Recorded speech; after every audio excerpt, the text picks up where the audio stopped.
ಸ್ನೇಹಿತರೆ, welcome back to my YouTube channel. ಎಲ್ಲರೂ ಹೇಗಿದ್ದೀರಾ? ಐ ಹೋಪ್ ಎಲ್ಲರೂ ಚೆನ್ನಾಗಿದ್ದೀರಾ ಅಂತ. ನಾವು ಕೂಡ ತುಂಬ ಚೆನ್ನಾಗಿದ್ದೀವಿ. ನಾವು ದೇವಸ್ಥಾನಕ್ಕೆ ಏನು ಕೊಟ್ವಿ ಅಂತ ನಾನು ಮುಂದಿನ ವಿಡಿಯೋದಲ್ಲಿ ಹೇಳ್ತೀನಿ ಅಂತ ಹೇಳಿದ್ದೆ. ಹೌದು, ನಾವು ದೇವಸ್ಥಾನಕ್ಕೆ ಗಣೇಶ ಸ್ವಾಮಿಯ ಮೂರ್ತಿ ಮತ್ತು ಸುಬ್ರಹ್ಮಣ್ಯ ಸ್ವಾಮಿಯ ಮೂರ್ತಿ ಇದೆರಡನ್ನು ಕೊಟ್ಟಿದ್ದೀವಿ. ಅದು ನಮ್ಮ ಅಪ್ಪ ಅಮ್ಮನಿಗೆ ಸಿಕ್ಕಿರೋ ಭಾಗ್ಯ ಅಂತಲೇ ಹೇಳ್ಬೋದು. ಅಷ್ಟು ಜನರ ಮಧ್ಯ ಇದನ್ನು ನಾವು ಕೊಡುವಂತಾಗಿದ್ದು ನಮ್ಮ ಪುಣ್ಯ. ಕಾರಣ ನಾವು ದೇವಸ್ಥಾನಕ್ಕೆ ಏನಾದರೂ ಕೊಡಬೇಕು ದೊಡ್ಡದಾಗಿ ಅಂತ ತುಂಬ ಸಲ ಅಂದ್ಕೊಂಡಿದ್ವಿ. ಬಟ್ ಅದು ಈ ರೀತಿಯಲ್ಲಿ ನೆರವೇರಿದೆ. ಹಾಗೆ ನಮ್ಮ ದೇವಸ್ಥಾನಕ್ಕೆ ಅಯ್ಯಪ್ಪ ಸ್ವಾಮಿಯ ವಿಗ್ರಹವನ್ನು ನಮ್ಮ ಊರವರೇ ಆಗಿರುವಂತಹ ನಮ್ಮ ವಿನಯ್ ಗುರೂಜಿಯವರು ಕೊಡುಗೆಯಾಗಿ ಕೊಟ್ಟಿದ್ದಾರೆ. ಅದರಲ್ಲೂ ನಾವು ತುಂಬ ಖುಷಿಯಾಗಿದ್ದೀವಿ ಅಂತಲೇ ಹೇಳ್ಬೋದು.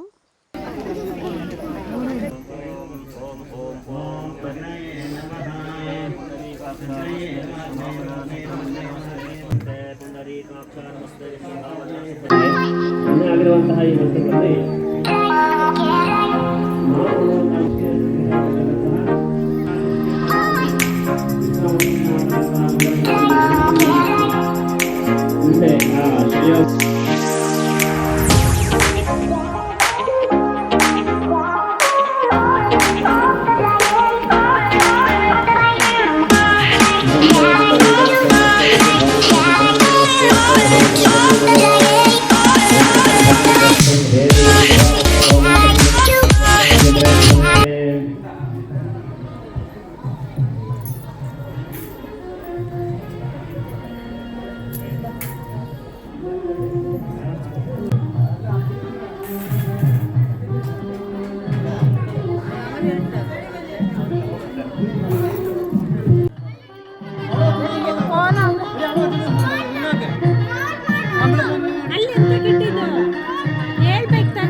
ದೇವರುಗಳ ಪ್ರತಿಷ್ಠಾಪನೆ ಇರೋದ್ರಿಂದ 3 ದಿನ ಬೆಳಿಗ್ಗೆ ರಾತ್ರಿ ಅಂತ ಪೂಜೆ ಹೋಮ ಎಲ್ಲ ಇತ್ತು.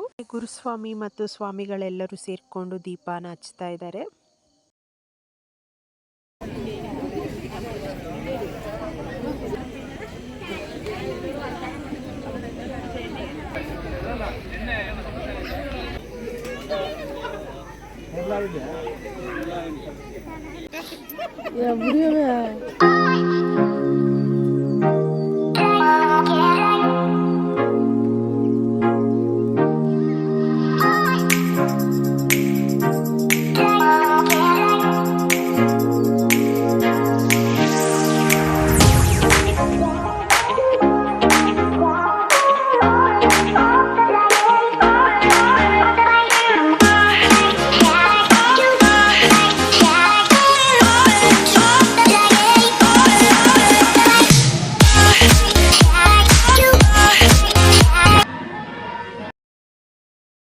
ನೆಕ್ಸ್ಟ್ ಡೇ ಮಾರ್ನಿಂಗ್ 6 o'clock 6:30 ಹಂಗೆ ಗಣೇಶ ಸ್ವಾಮಿ ಮತ್ತು ಸುಬ್ರಹ್ಮಣ್ಯ ಸ್ವಾಮಿದು ಪ್ರತಿಷ್ಠಾಪನೆ ಇತ್ತು.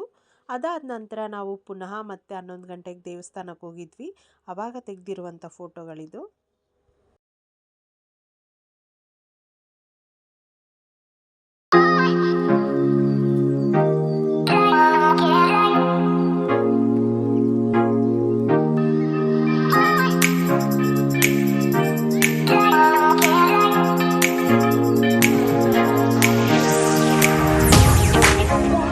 ಪ್ರಸಾದಕ್ಕೆ ಅಂತ ಒಳಗಡೆ ಹೋಗಿದ್ವಿ.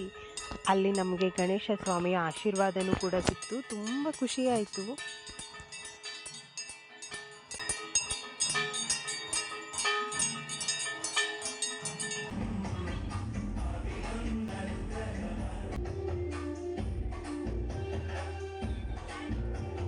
ನಾವೆಲ್ಲ ಫೋಟೋ ತೆಗೆಸ್ಕೊಂಡ್ವಿ. ಆದರೆ ತಮ್ಮನ ತುಂಬ ಮಿಸ್ ಮಾಡ್ಕೊಂಡ್ವಿ. ಕಾರಣ ಅವನು ಹೊರಗಡೆ ಇರೋದ್ರಿಂದ ಈ ಪೂಜೆಗೆ ಬರ್ಲಿಕ್ಕೆ ಆಗಲಿಲ್ಲ.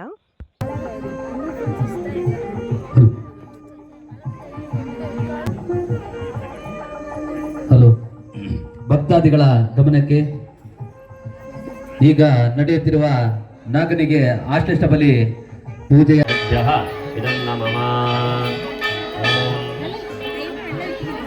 ನಾಗದೇವರ ಪ್ರತಿಷ್ಠಾಪನೆ ಕೂಡ ಆಯಿತು ಸಂಜೆ. ರಾತ್ರಿ ಹೋಮ ಎಲ್ಲ ಇತ್ತು, ಹಾಗೆ ಪ್ರತಿಷ್ಠಾಪನೆ ಕೂಡ ಆಗಿದೆ. ದೇವಸ್ಥಾನದಲ್ಲಿ ನಡೆದಂತಹ ಎಲ್ಲ ಪೂಜೆಗಳು ಚೆನ್ನಾಗಾಗಿದೆ.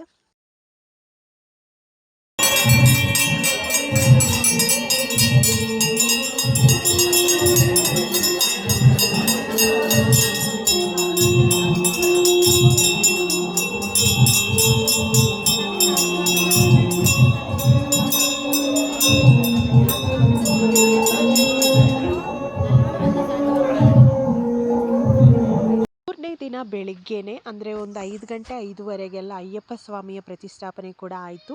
ತುಂಬ ಚೆನ್ನಾಗಾಯಿತು. ದೇವಸ್ಥಾನದಲ್ಲಿ ನಡೆದಂತಹ ಹೋಮಗಳು, ಪೂಜೆಗಳು, ಕಾರ್ಯಕ್ರಮಗಳು ಎಲ್ಲ ರೀತಿಯಲ್ಲೂ ತುಂಬ ಚೆನ್ನಾಗಾಗಿದೆ.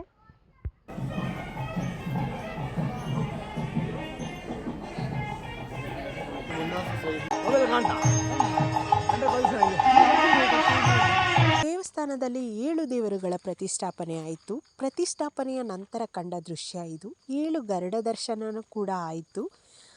ಹಾಗೆ ಈ ನಮ್ಮ ದೇವಸ್ಥಾನದ ಪ್ರತಿಷ್ಠಾಪನಾ ಕಾರ್ಯಕ್ರಮ ಮುಗಿದಿದೆ.